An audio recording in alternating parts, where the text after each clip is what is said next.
Preview show presented by Gold Athletics. I'm your host, John Saranitas.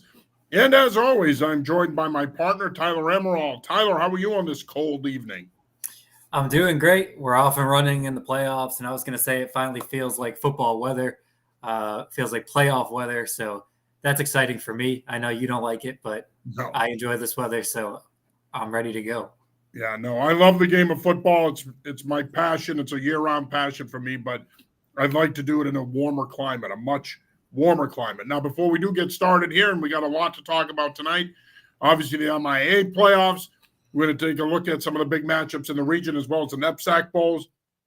But before we do that, I do want to remind you that Gold Athletics is your one-stop shop for fundraising. They have recently expanded into Maine and New Hampshire with Blaze and Jeff Whitman. They are ready to support even more programs across New England now. Whether you're in football or any other sport, reach out to Gold Athletics, and they'll make sure your program raises the money. All right, Tyler, we got a big weekend here in Massachusetts, and that's where we're going to start. We're going to start with Division I. We're down to 32 teams, which is hard to believe. And next weekend, we're down to the final round before Gillette. It's going to make for some unbelievable matchups, but let's see how this weekend plays out. We're going to start off with Division I, as I mentioned. First matchup we're going to take a look at, St. John's Prep Methuen. These two teams scrimmaged earlier this year. Obviously, there's some familiarity there for Methuen. They're carrying the banner, if you will, them and Needham for public schools in Division I, along with Springfield Central. When you look at this game on paper, though, we all know what the prep is. But this Methuen team, and I said this last week, I feel that this Methuen team has some sleeper potential there. Is there any chance Shane Easton and company can pull off an upset here? Yeah, I agree that they do have some sleeper appeal, some sleeper potential. And I think that's just kind of the nature of the game when you have a player like Shane Easton. He's such a dynamic weapon, over 300 yards from scrimmage last week. He's a dominant player, and he's going to be able to score even against a team like St. John's Prep. St. John's Prep, though, since that loss to CM, they've rebounded nicely. They've won 2 games. The defense is playing at a high level, which is what we've all come to expect. And I think that seeing Mekhi Dodd already is really going to help them out in this game as they try to prepare for another very skilled running back, skilled offensive weapon in Shane Easton. So I think Methuen will be able to put some pressure on this defense. I think we could kind of see like a bend but don't break approach on defense for the Prep. I think they probably have too much firepower, too much size and strength, athleticism on the lines. So I think St. John's Prep ultimately wins, but Shane Easton's a weapon, and he's going to put a lot of pressure on that defense. Yeah, he is, and I think Methuen is so well coached on offense. They're so dynamic. I think that they could present a lot of problems for an opposing defense. They could present some problems for this Prep defense. I think what it's going to come down to is, do they have enough to keep up? Do they have enough to play at a high-scoring pace like St. John's Prep is going to want to play? Prep isn't going to come out and try to play smash-mouth football. They're going to put the ball in Vargas' hand. They're going to spread it out. They're going to try to get it out there. Then they'll blend in their running game. I think Methuen can hang for a while, but I'm with you. I think Prep has too much skill ultimately, and that could be the difference. Next up, we have Central Catholic Needham in a pretty intriguing matchup. Central Catholic has bounced back after a down year last year. Coach Sexton still has a relatively young team. They've had a nice season. They're on a nice run here, Tyler. They're taking on a Needham team, however, that has been a wagon the last 2 years, and a team that looks like they are well positioned with this senior class to possibly play the ultimate spoiler, if you will, in Division I and find themselves at Gillette Stadium for the first time since 2011. Yeah, so Central Catholic, I still think they're probably a year away. They've gotten better throughout the season, though. We've talked about that throughout the season. They just continue to get better, and they're another team there that could cause some chaos in Division I. But Needham, like, I just get the sense that they're going to be at least in the semifinals this year. They've been building towards this. Last year they almost knocked off Xaverian. I think that's like sort of forgotten about across the state, as this team only lost to Xaverian by 3 points last year. Of course, Xaverian was the ultimate Division I champion. So I think Needham really, it does seem like this is their year, and they're poised to get to at least to the semifinal round. Last week, we've seen some games this year. We know the defense was great, but Needham, it seems like they were kind of saving their guys until the postseason here, and then they just exploded. They didn't want to use them until they need them. Right. Sorry, couldn't Yeah, help it. I should have known that was coming. But program record, 49, 48 points in the first half last week against Wachusett. So, that says a lot at a program like Needham. So they can run the ball. They're physical on both lines, well coached. They play good defense. That sounds like a recipe for playoff success. I got the Rockets here.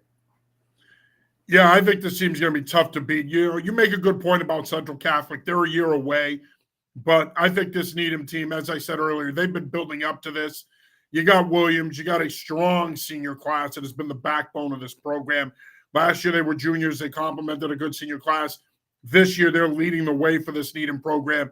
Needham football is so back. They've been back now for a few years. Coach Kopsko's done a great job there with that program. I just think that this class is on a mission. I think that they can go toe-to-toe with anybody in this division, and I think they're going to prove that on Friday night. Next up, we have what's an intriguing matchup here. Leominster comes eastward to take on Xaverian. Of course, Leominster is quarterbacked by multi-talented junior quarterback Osiris Lopez, taking on a Xaverian team coming off an impressive win last week over Brockton. A Xaverian team that usually plays its best football this time of year. We expect no less from an Alfanaro coach squad, but part of the reason I think this is an intriguing matchup is this Leominster team can score. They can put up points. They can put a lot of pressure on your defense. This is going to be a tough game for Xaverian. This Leominster team is very good, and I think people that might not know this, they're going to figure it out here pretty quickly. They've gotten people's attention the last couple of years. This is a spot for them where they can really get people's attention. Yeah, I think this game kind of reminds me of 2021 when Methuen kind of first burst onto the scene there, and they scored a lot, but they just didn't have the horses to hang with Springfield Central. I think that's kind of going to be what we see here. Now, Springfield Central scored 60 in that game. I don't think anyone scores 60 in this one, but if there were 80 combined points in this game, I wouldn't be at all surprised. I think Lopez is going to do his thing. He's going to account for multiple touchdowns. He's going to beat you with his arm. He's going to beat you with his legs.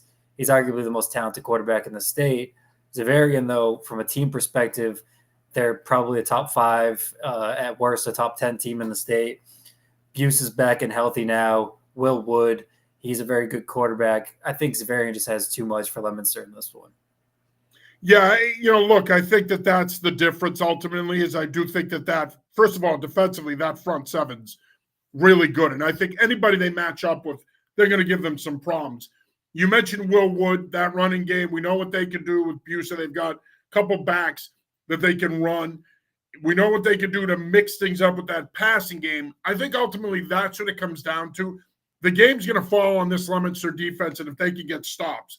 If they can get stops, especially early, and they can hang around, they could perhaps steal this thing in the second half. But that's tough to do. We saw how good this Xaverian team is offensively when they're healthy. I think that they're healthy at the right time of the year. I think that proves to be the difference. I think Leominster is game. I think that they're going to acquit themselves well. But I'm with you.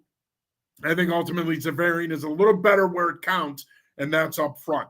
Next up, we have Springfield Central at BC High in a pretty intriguing round 2 matchup. These schools have some familiarity. They've played each other in recent years.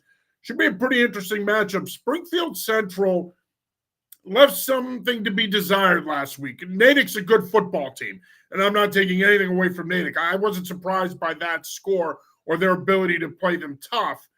But this Springfield Central team needs a statement game. Is this the week we see it? I think it is. I mean, it's been a while since they've, again, Natick is a good team, but they had those 5 weeks against Western Mass competition where they, win by 5 or 6 scores, if not more, every week. So it's been a while since they've been challenged, like really challenged. And they were against really Xaverian and Iona Prep. They kind of beat up on Central Catholic. So I think this is the opportunity to make a statement game. You got a public school against a Catholic school. BC High is the 2 seed. They started off the season on that 7-game winning streak before falling to the Prep. So I think BC High is going to be a tough out. They're going to be able to run the ball. I don't think they're going to be able to slow down Springfield Central, though. Or maybe they can slow them down, but they're not going to be able to stop them. I think Springfield Central is going to score, 5 touchdowns probably. I expect this game to be something like 35-24, 35-25, something in that range. A 2-possession game probably. I like Springfield Central. In my eyes, they're still the favorite in Division I. Yeah, I think when you're playing them, especially this time of year, it's really all about, do you have the pieces to match up? Can you match up defensively and get some stops when you need them? And offensively, can you keep up? Because they're going to get theirs. We know that their skill group is always going to be amongst the best in the state. I think Paul Zukowskis has done a tremendous job with this BC program this year. I think that they're going to be a player in the Catholic Conference for years to come. I'm just not sure that this team right now has enough firepower, though, to keep up with this Springfield Central team. I like them in this one as well. We did get a comment, do we cover Michigan? Looks like it's Ace and Hawks. We do not cover Michigan high school football. Sorry, my friend, we are the New England Football Journal. All right, next up, we're going to go to Division II. I'm going to start off with a Saturday matchup. Catholic Memorial, after their 32-0 win over Quincy in round one, they will host Bridgewater Raynham, who's coming off an impressive 39-7 win over Algonquin. You know, excuse me, when I look at this game, I've coached against Ian Bain for years, so I know how well prepared his teams are and how well coached they are. Catholic Memorial is the best team in the state. We've been saying that all along. Tremendous skill group, defense really starting to come along and play some really good football. Although after that Cardinal Hayes game, I would say they were playing pretty good football all year. That young secondary has done a lot of growing up here in the last few weeks. All of a sudden now they're going to be a problem for teams looking to throw the ball. BR is one of those teams. Bain likes to throw the ball. The Trojans have a shot in this one. Can they play CM competitively and push them a little bit? Just real quick, I'm going to rewind to Division I. Just kind of a fascinating storyline here is it's just the way it worked out. All four matchups are Catholic versus public. So if public schools go 2-2, I don't want to hear it this year. I don't want to hear the Catholics don't belong playing with the publics. If just this week publics go at least 2-2 in Division I. So I just wanted to say that. But Catholic Memorial, not to cut you off, I think you're going to hear that argument though. You're going to hear that argument until a public school wins. Well, I'm saying you're going to hear that argument until a public school beats a Catholic school for a state title. And it's happened. It's happened, but it doesn't happen enough. And I think that that's the public school argument. I'm just throwing that out there. Yeah, no, I totally get it. But I just think it's a fascinating storyline this year that just the way it worked out, that it's public versus private in all four matchups in Division I. Yeah. So CM, I agree, John. I think they're the best team in the state.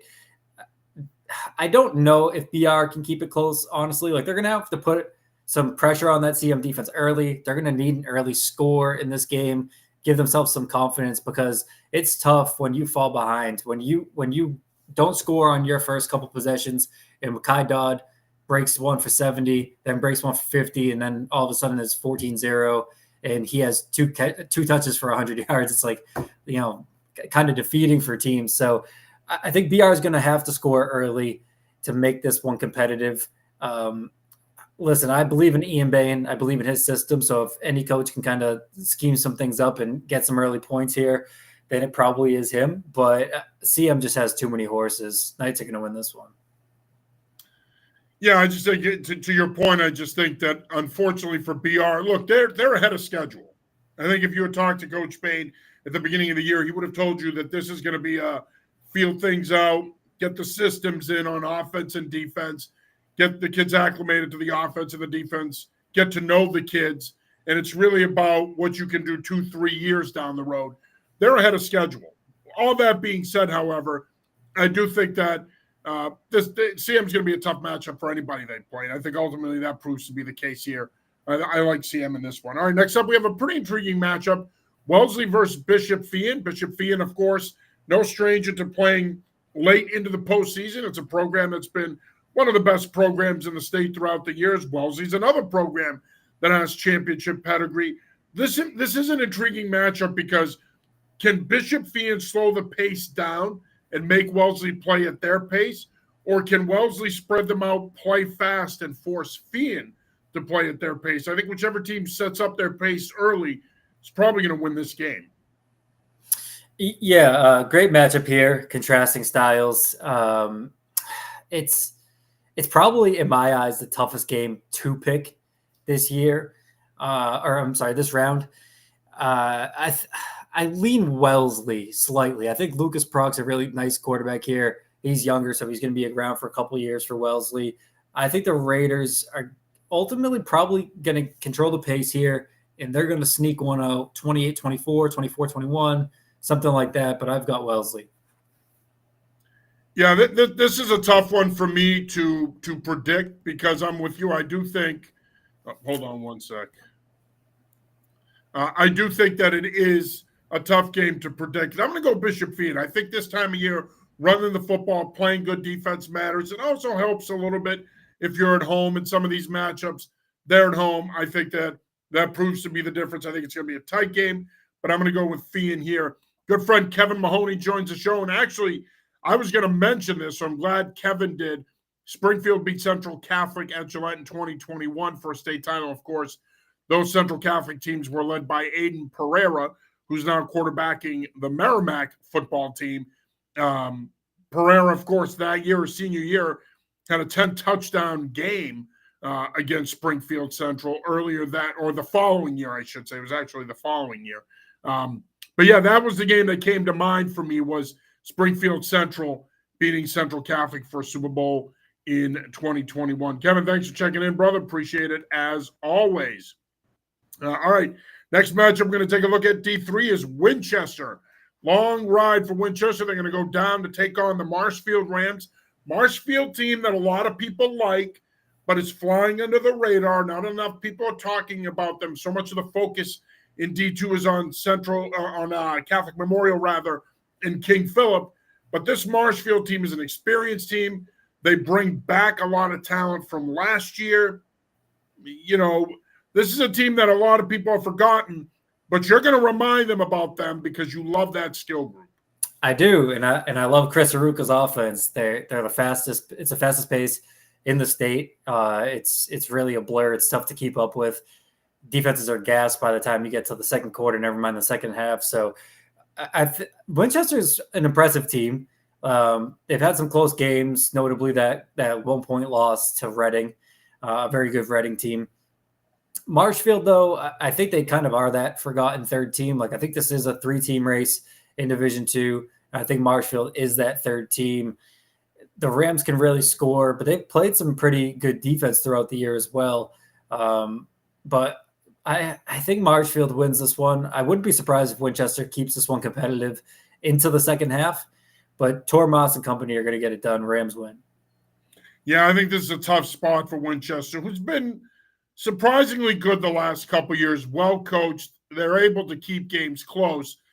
But I'm with you, Tyler. I think that this Marshfield team is the forgotten team in D2. They're a good football team. Aruka does a great job with them. They play that fast-paced spread offense, quarterbacked by Tor Moss, who committed to Tufts earlier this week, which is a great get for Jay Savetti and his program. But yeah, I'm with you. I think that this is a one team that can play spoiler in Division II and ruin a lot of what people are thinking in terms of who's going to get to Gillette. And the final matchup in D2, it's Barnstable at King Philip. These two teams are playing for the 4th time in the last 6 years in the playoffs. Pretty familiar with each other. Pretty good matchup here. This Barnstable team hung 51 last week on North Quincy. King Philip, of course, has been rolling along all season. Barnstable, can they present some challenges here? I think they can. Ross Jack Cole is one of the better coaches in the area, one of the better coaches on Cape Cod. And listen, they have some good players. They have some nice juniors in a sophomore, Anthony Pirelli. He's a linebacker. He's one of the better players I've seen at that position throughout the year. They have guys like Jason Dyer, Kyle Coffin in the junior class. So they're going to be a good team next year. They have some decent size on the line, but I think KP, as you know, John, the offensive line, the ability to play defense, the ability to rotate 4 or 5 backs, a lot of teams can't match up with that. Most teams can't match up with that. I think KP wins. I think it's closer than last year, but I think KP still wins by multiple scores here. Yeah, I think that they can play tougher this year, and I think their style of play has changed too, which I think is going to help them. I'm with you. I think it's tough when you're playing KP to match up, especially with their depth at running back and their defense. But look, Ross Jatko has been building this program for a while. He's gotten into a place where they're a yearly playoff contender now. They're well coached. They scheme well. I think this game's going to be closer than people think, especially early. All right, next up, we're going to go to Division 3. Sorry, I've got the coughs. First matchup we're going to take a look at here is Reading hosting Milford. Milford beat Masco last week.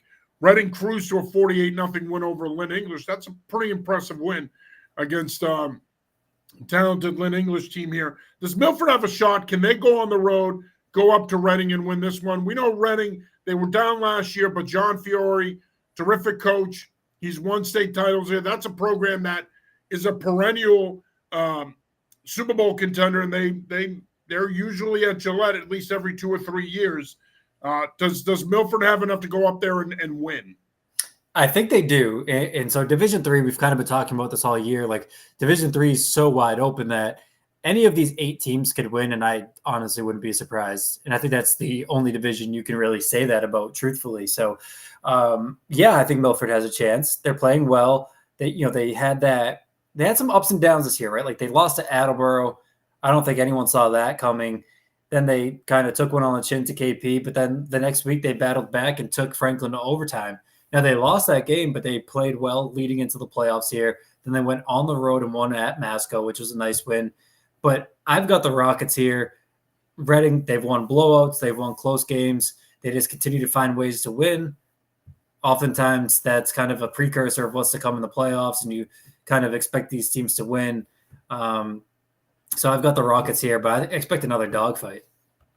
Yeah, I think that Milford can hang. I think they're going to have a good plan. They're going to go up there. They're going to play well. I just think that Murphy and company are a little bit better. They have a little bit more talent.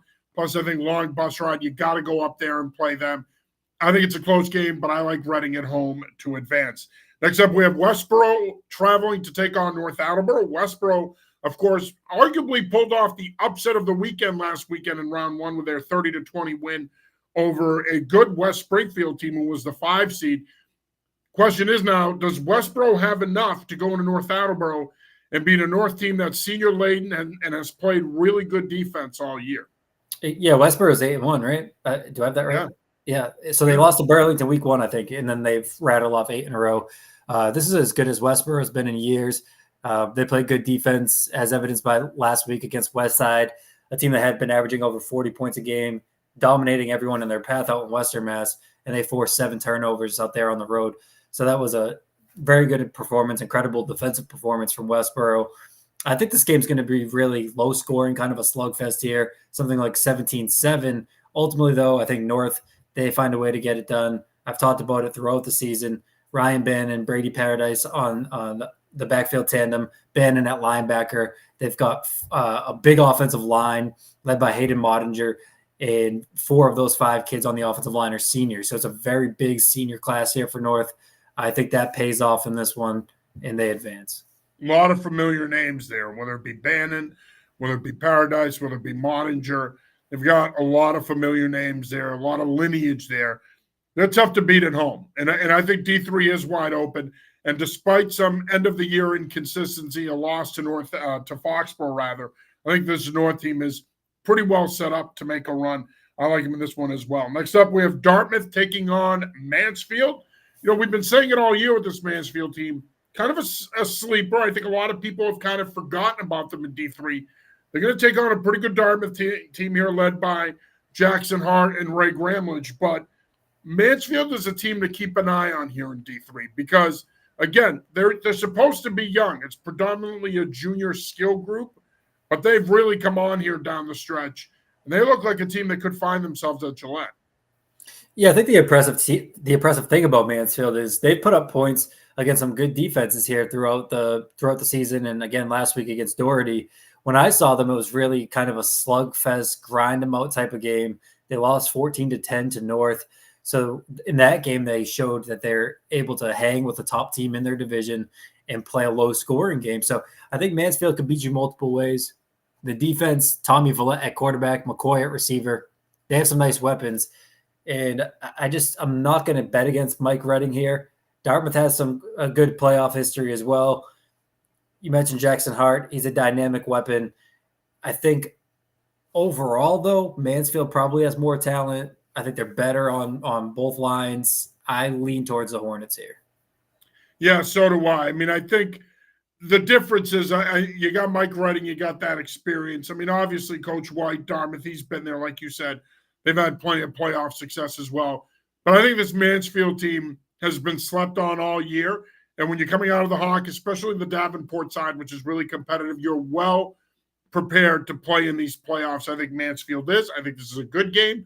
I think it's a close game, but I think Mansfield in a tight one by a score. Finally, we have Walpole traveling up to Billerica to take on the Indians. Another intriguing matchup. Good quarterback matchup here. It is a good quarterback matchup, and I think this, like, we saw the same thing with Walpole last year, right? Like they kind of were just like creeping around throughout the regular season. They get into the playoffs, they get hot, they make it to Gillette. Now, I don't know if they're going to make it to Gillette this year, but I wouldn't be surprised, especially in this division. And last week, that win against Hingham with Dylan Needham ran for 4 touchdowns. That's impressive. They're showing some balance here. Everyone talks about McKenzie in the passing game, but if Dylan Needham's going to be able to run the ball like that, Walpole's going to be a very difficult out. I think this game is going to be pretty high scoring. We could see like 60 total points scored between the two teams. I really honestly still don't know what to make of Billerica. Like they score 86 one week and then they get shut out the next week. It's like I really don't know what to expect on a week-to-week basis. I'm going to give the program the benefit of the doubt, Dwayne Sigsbury the benefit of the doubt. I'm going to go with the Indians here in a high-scoring one, something like 31-28. Yeah, this, it's interesting. I actually played with Dylan Needham's dad, so there you go. I'm aging myself. He was a hell of a football player, 10 times better football player than I was. However, all that being said, this Walpole team did this last year, right? Got off to a slow start. They played a really good schedule, picked up steam halfway through the season, made a strong playoff push, ended up at Gillette. I could see them doing it again.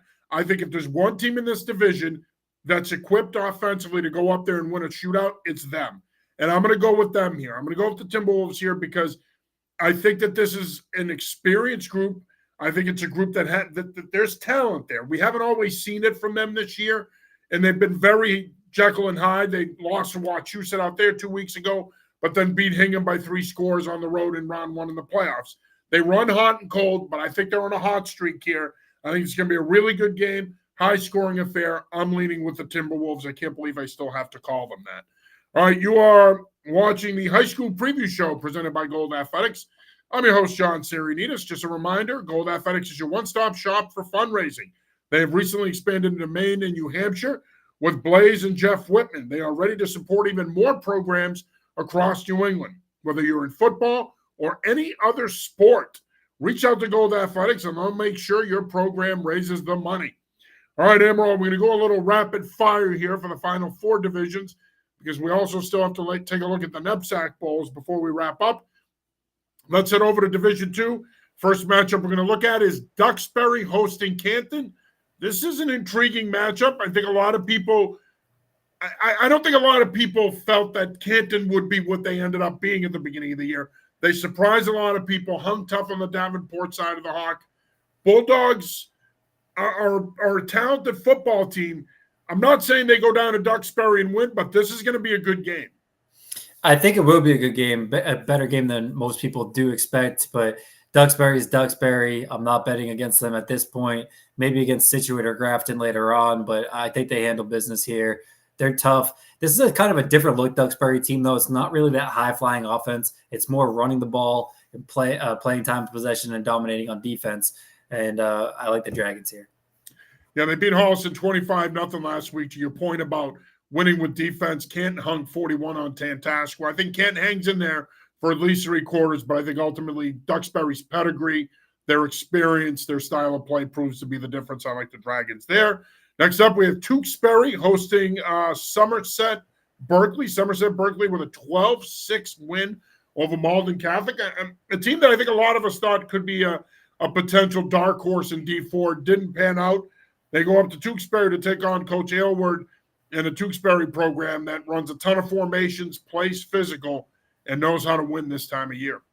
Yeah, Somerset Berkeley quarterback Brendan McDonald's a good athlete. He was a starter on their basketball team, so he got a little bit of revenge from their state semifinal loss to Malden Catholic in March. But he's a good player. He's going to, I think, cause some problems for that Tewksbury defense.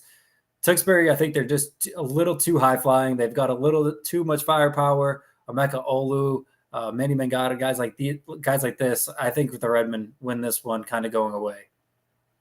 Yeah, I like the Redmen as well. Next up, we're going to go out to Central Mass. Marblehead coming off a big 42-6 win over Grafton. They'll travel to Grafton to take on a Grafton team that had an impressive 42-8 win over Bedford. Of course, Marblehead public school teachers are on strike. Obviously, the hope is they play this game. Right now, it is up in the air from what I'm hearing, but you hope they play it. We're going to cover it as if they're playing it. Your thoughts on this one? Yeah, Marblehead, they got off to a slow start this year. Started off 0-2, got beat up by Fenwick, beat up by KP. Since then, they've rattled off 7 straight wins. They're playing some of the best defense in the state. Problem is they're going into Grafton, who arguably has the best defense in the state. Don't be surprised if Grafton is the final team standing in Division 4. Gators win this one.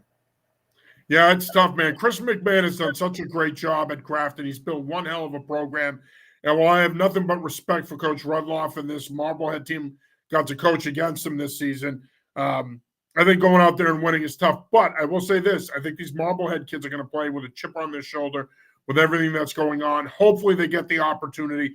Powers that be, please don't rob these kids of a chance to play for a state title, okay? This is an opportunity, once-in-a-lifetime opportunity for them.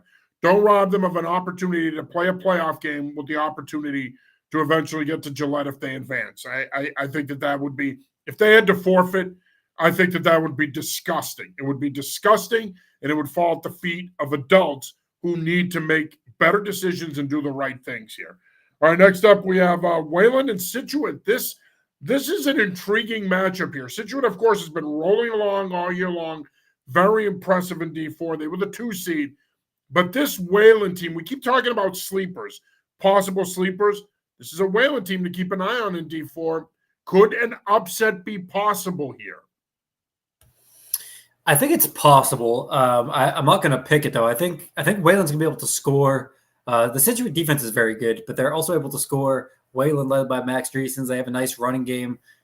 Kevin saw them last week put up what? They put a 50, 48, 44, I think was the score in that game.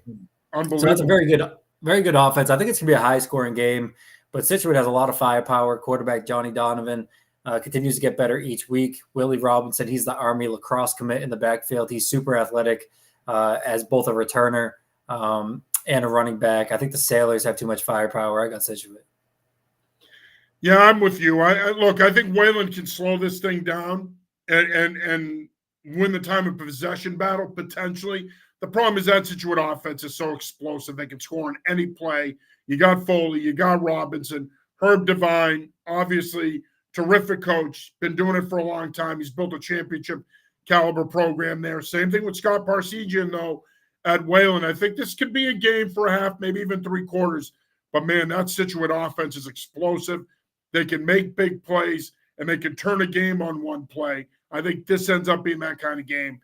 I like Scituate in this one as well. All right, next up, we're going to run through D5 here real quick.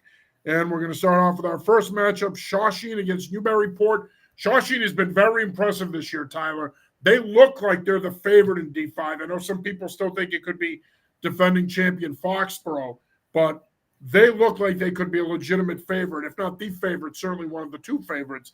They take on a Newburyport team, though, that could score some points. They scored 53 in week 1 against Bishop Stang. Yeah, Shawsheen's not your average tech school. It's a very good team. We saw them at Gillette a couple of years ago. They lost to Foxborough last year. Yeah, they're going to be looking for Shawsheen redemption. Yeah. Sorry. Stupid. I know. Yeah, no, you already wrote the headline for if they do win and beat Foxborough in the state championship. So Shawsheen redemption. There you go. But the Rams they're a tough team. You mentioned Wayland. They beat this team 28-0 earlier in the year. They beefed up that That's schedule. a good Wayland team as evidenced by last week. Right. It is a good team. And Shawsheen just continues to handle business no matter who's been put in front of them so far this year. So, John, you know who I got. I got Slingin' Sid. You're going with Slingin' Sid and the Rams. Yeah, I am too. I think Newburyport can hang. explosive offense. They can make some plays, but Shawsheen looks like they're on a mission, and Slinging Sid looks like he's on a mission. I like them in this one as well. All right, next up we have our next matchup, I should say, I was going to say a 5-12 matchup. That was last week. But our next matchup is Norton, who was the 12 seed, and they upset Bishop Fenwick in a big way, 35-14. Impressive win for Jim Arts' Lancers. They take on Old Rochester, who beat Medway 42-0. Yeah, so, I mean, I forget what game you said was arguably the biggest upset. I forget what 12-5 we were talking about earlier. Whatever. I think this was the biggest upset last week, was Norton over Fenwick. Norton to go on the road and win by 3 touchdowns. We were talking about West Springfield and Westboro. Right. Yep, that's it. So that, I mean, it's a toss-up between either of those 12-5 matchups. This was my pick for upset of the week last week. Great job by the Lancers. I don't think many people expected them to go on the road and win. They didn't just win. They went on the road and won by 3 scores. Ethan Rodriguez is a dynamic talent at quarterback. He scored 4 touchdowns in that game. Old Rochester, though, they've kind of been beating up on the TVL, beat up on Medfield in the regular season, Medway last week. I think this game's closer than those 2 games, but I've got the Bulldogs here.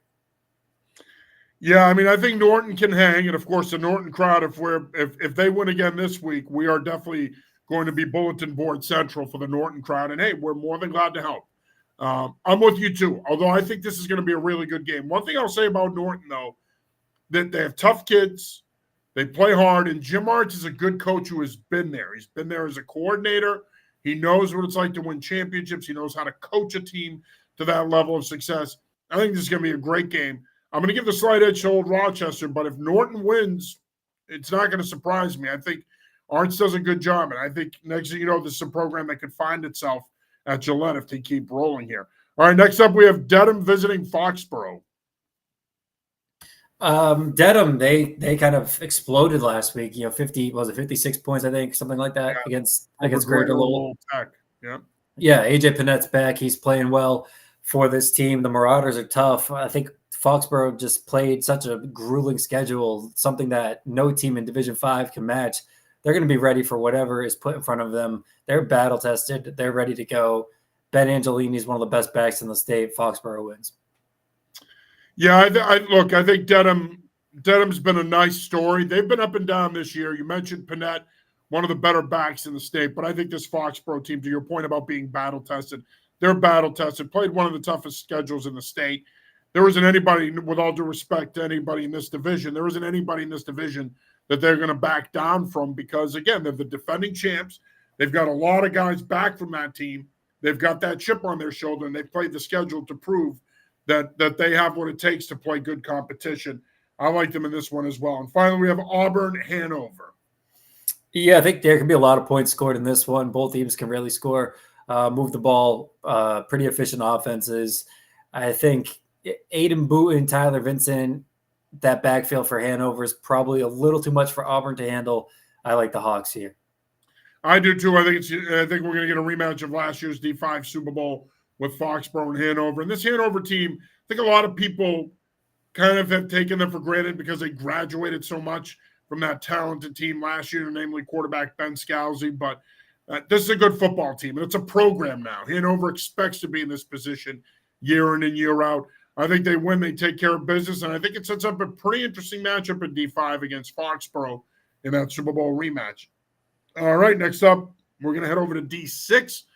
And we've got a Hudson team that looks like a strong state title contender in D6, certainly among the favorites. They've been one of the best programs in the state this year, Tyler. They're going to host Sandwich, who is coming off an impressive 20-15 win over St. Mary's. Yeah, I was at that game, Sandwich against St. Mary's. Quarterback Adam Ferreira, running back Owen McElroy. They combined for over 300 yards rushing in that one. I think it was 310 yards on 37 carries. So Bob Lump, we know what he wants to do. They're going to run that double wing offense, and they're going to really grind you down. And that's what they're going to have to do in this game. They're going to have to shorten the game against Hudson if you want to have any sort of chance. They're going to have to sustain drives. They're going to have to get off the field on third down when they're on defense, continue their drives when they in these third and short situations against Hudson on offense. So I think Sandwich, they do have the ability to do that, slow the game down and kind of keep it close for a little bit Hudson just has so many weapons. Almost that entire team from last year is back. Jake Attaway just crossed the 10,000-yard plateau for his high school career, which is just incredible. One of the most underrated players in the state the last 10 years minimum. Maybe even longer. I think so.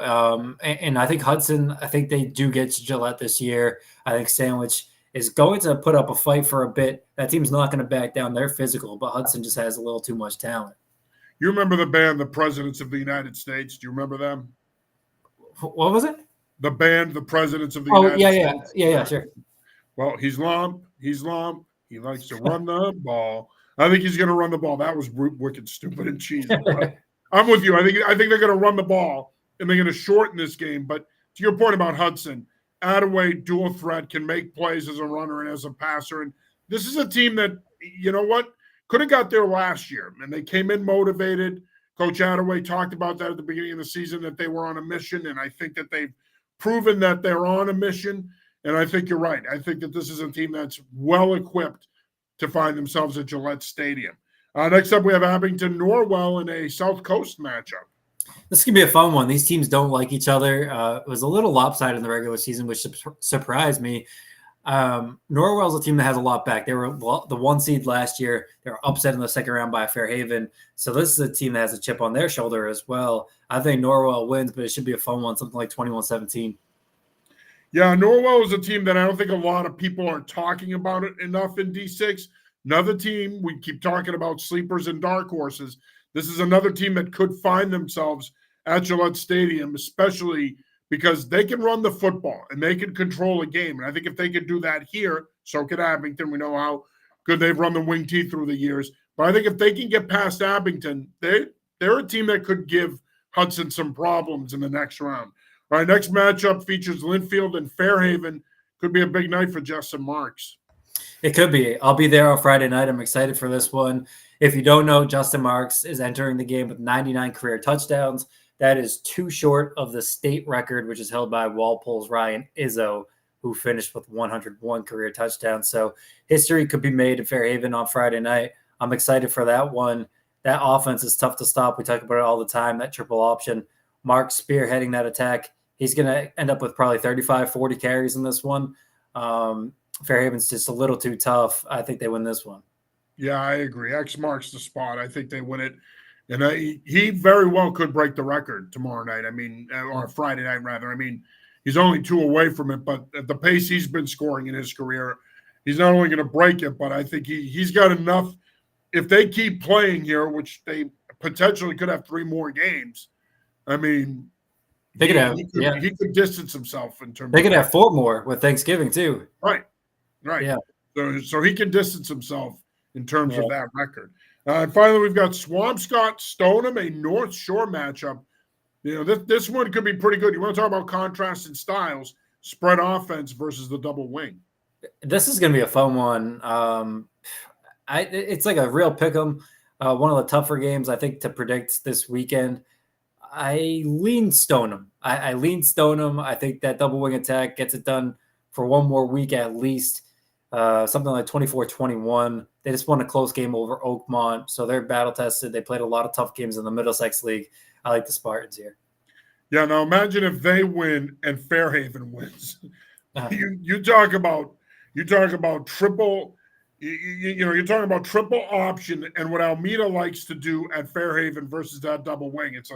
That's a throwback game if there ever was one. Yeah, all right, let's go over to D7. Number 1 seed Uxbridge is going to host Gardner in a Central Mass matchup in round 2.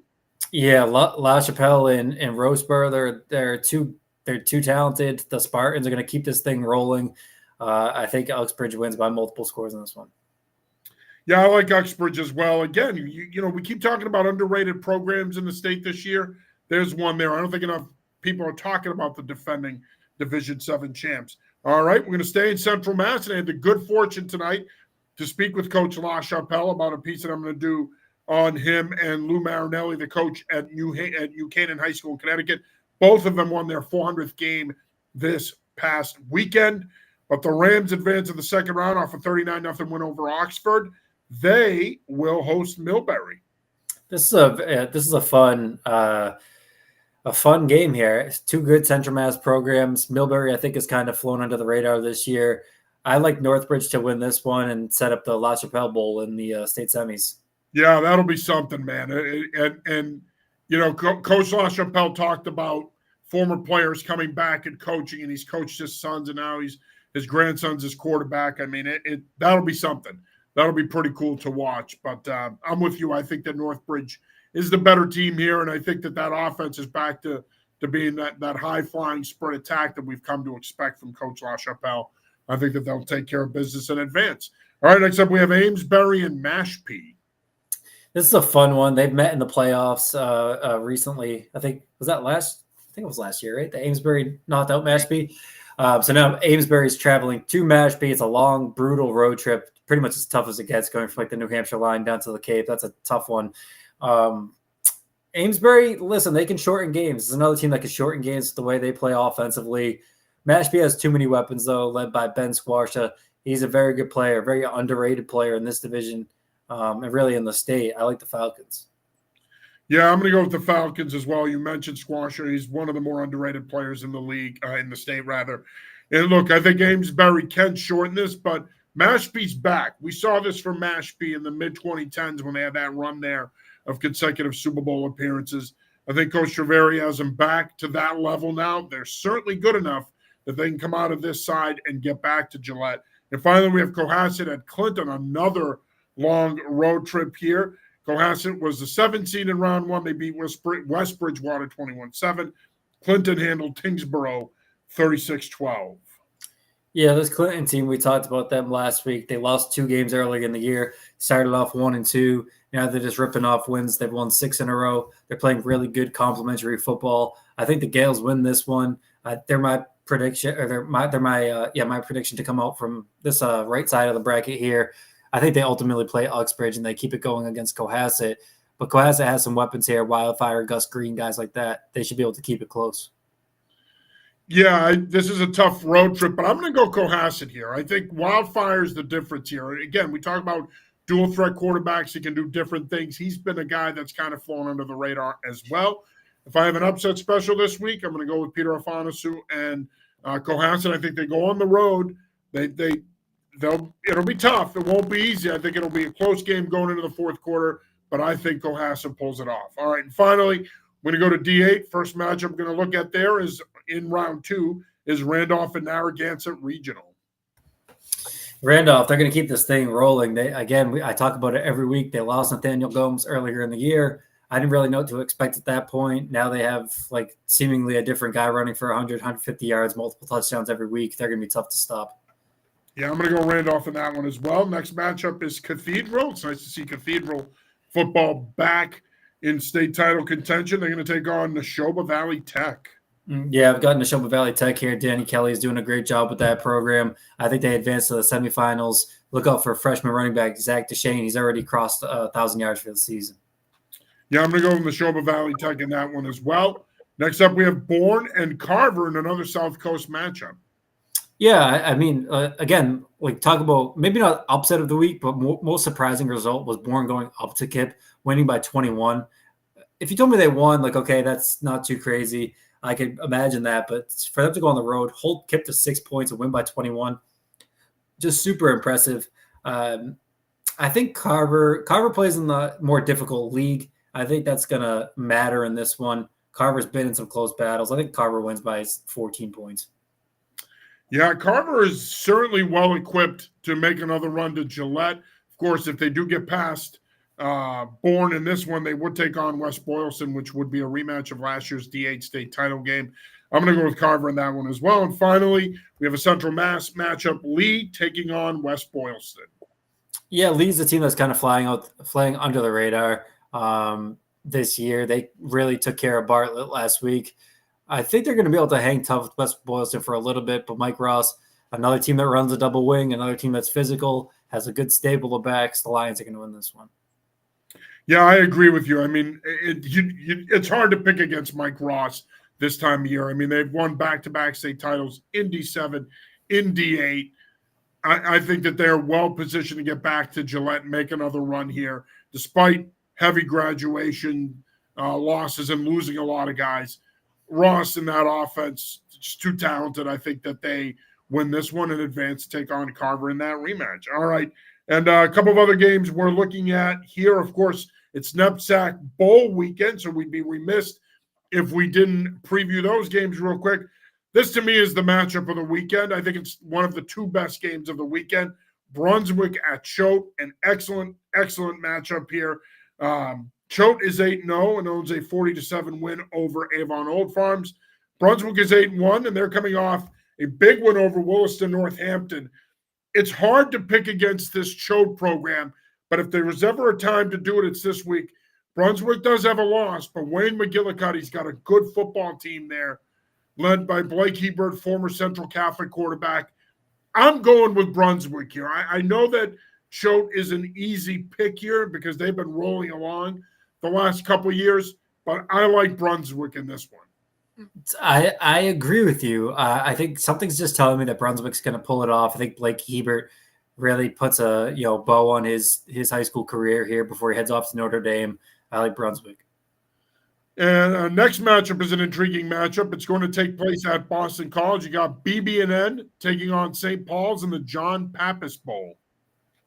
Yeah, Bo McCormick. He's going to run for hopefully a lot of touchdowns in Chestnut Hill, and I think he'll kind of get that ball rolling in his final high school game. I think BB&N wins. McCormick does McCormick things, 35 carries, 4 touchdowns. I think to me it's look, St. Paul's has had a great 2-year run here, and they're probably the most underrated NEPSAC program in the region. But I mean, Bo McCormick has been terrorizing opponents now for 3 years. This is his last game. He's going out in style. I like St. Paul's. I think that they're going to give BB&N a game here, but it's hard to pick against McCormick and the Knights. This next game is going to give Brunswick Choate a run for its money. It's the Drugamere Bowl between Dexter and Tabor. This one's going to be played on Saturday at 2 p.m. at Tabor. This is a fantastic matchup. Yeah, it really is. I lean Tabor here. I think it is. By the way, I do want to apologize. It's the Kevin McDonald Bowl, not the Drugamere Bowl. My apologies. I've got Tabor here. I think it's pretty close to being a toss-up, but I think Tabor, we've talked about it all year. They just have so much skill on offense with Bork and Hugo and Drinkwater and these guys. They're big up front. They have an enormous line on both sides. I think the Seawolves are just a little too big, too talented here for Yeah. I'm going to go with Tabor as well, but this is going to be a very intriguing matchup up front along the line of scrimmage. All right, we're going to go down to Connecticut, a couple of big games down in the Nutmeg State this weekend as we're getting closer to playoff football there. North Haven at Fairfield Prep. This will be a great matchup. North Haven coming off a tough loss to rival West Haven last week. Fairfield Prep, I think they're criminally underrated. And I think that Hendricken win a couple of weeks ago finally got people's attention. But this Fairfield Prep team is senior laden, and they're starting to get people's attention now, Tyler, because they're starting to play the kind of football they're capable of. Yeah, that was the game that got my attention there that went over Hendricken. I think they keep it rolling here. I like the way Fairfield Prep's playing. I think they keep that momentum going here as they a couple weeks away from the postseason there in Connecticut. Yeah, and I think one of the other things, too, that I think is important to point out is that, when you look at North Haven, they're not the team they were last year, but this is still a pretty good football team.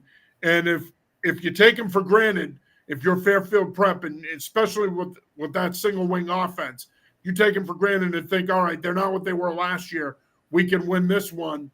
You're going to find yourself on the wrong side of the ledger. Another big matchup in Connecticut this weekend is Massac hosting Brookfield in a huge top 10 matchup. Of course, Massac is 7-1 coming into this one. Brookfield is undefeated at 8-0. This is a fantastic matchup. Massac, to me, I think when you look at them going into the season, obviously their defense was one of the best in Connecticut. Had a tough loss. They beat New Canaan, end up turning around and losing to Bunnell. But they've gotten this thing back on track since then. This is one of the tougher games this weekend to pick. Yeah, I think it's probably the matchup of the week in Connecticut, in my opinion. I think it's the toughest game in Connecticut to pick this week. I lean Massac. I don't feel overly confident in that one though, but I do lean Massac. Yeah, and I'm going to go with Massac as well. I mean, again, Brookfield's undefeated, but Massac has righted the ship since that tough loss to Bunnell a few weeks ago, 21-0. I think they bounce back and keep things rolling. Next up, we have Noble and Thornton Academy. We're going up to Maine. Playoff football in Class A. I like Thornton Academy in this one. The Trojans did beat Noble earlier this year, 33-26. I think this game is equally as close. You know the old adage, it's hard to beat a team twice. But I think Thornton Academy is still the class of Class A. I think they get it done. Yeah, it should be a close game. Probably a touchdown game, maybe 10 points, something like that, I would say. But I like Thornton Academy too. All right, next up we have Albany at Bedford in New Hampshire. I mean, look, Albany is a nice story this season, but Bedford's Bedford. They're going for a three-peat, one of the best programs in New England. I mean, can we see an upset here, or is the Bedford train going to keep rolling? I think the train keeps rolling. That defense is too good. It's one of the better defensive teams in New England. You mentioned one of the better programs in New England overall. There's not a single team I'd pick over Bedford in a one-off matchup right now. And a couple matchups here to round off this week's show in Rhode Island. St. Ray's at LaSalle. These teams played earlier this year. LaSalle beat St. Ray's 17-7. It's a rematch. LaSalle's played pretty good football here down the stretch. They've been pretty good since they lost to Hendricken at the midway point of the season. Can LaSalle keep things rolling and advance to a state title game? I think so. They're battle tested. They played, we've talked about this a couple times this year. They played 3 teams from the Catholic Conference of Massachusetts. They played Barnstable, went on the road to play Barnstable. So they played, half their schedule against good Massachusetts competition. I think LaSalle is going to be able to not pull away from St. Ray's. I think they're going to win a close one against St. Ray's. I think it's going to be a little closer than last time, something like 17-10, 14-10, something like that. But I've got LaSalle. Yeah, I'm going to go with LaSalle here as well, and it's going to set up a rematch with Bishop Hendricken. We're going to get LaSalle Hendricken again. I think Hendricken hosting Cumberland. It was I think it was a 21-point game earlier this year. I think it might be a little bit closer than that. Cumberland's a good team. They're probably the best public school in Rhode Island this year, but I've got Hendricken. Yeah, I'm going with Hendricken too. It's been a roller coaster ride for Keith Croft's team, but this is their time of the year. And I just think when you look at the format in Rhode Island, in that top bracket, I still think that it's LaSalle, Hendricken, and then it kind of goes from there with St. Ray's and Cumberland. But I think ultimately we're going to get that Hendricken-LaSalle matchup. That's an annual tradition in Rhode Island. That game will be closer than the first matchup, I believe. We'll preview that if the two teams win next week. Don't discount St. Ray's, though, and Cumberland. I mean, those are two pretty good programs. And there's a lot of other good matchups in the Ocean State this weekend as well in Divisions 1, 2, 3, and 4. Of course, we will have championship weekend down in Rhode Island covered for you next weekend. Our Charlie Adams is going to be there for all 3 days of state title action. So make sure you're following along with him, Rhode Island football fans. All right, Tyler, any final thoughts here before we wrap it up? Nope, just get out there and enjoy some games. I think this year is a little difficult because most of the games have been played on Fridays. Both weeks we've only had 2 games that have not been played on Fridays, but look at the calendar, check out the slate, decide what you think the best matchup is, and go out there and enjoy some football because we're, again, rapidly approaching the end. Yeah, we're all football all the time, so we can't say it enough. Get out there and watch as much football as you can. It's going to be over before you know it, guys. I mean, it's already mid-November, and once Thanksgiving gets here, the high school season is just about over other than the championship games. And then, of course, you're going to get into bowl season in college football, but it goes by fast. Get out there and enjoy it.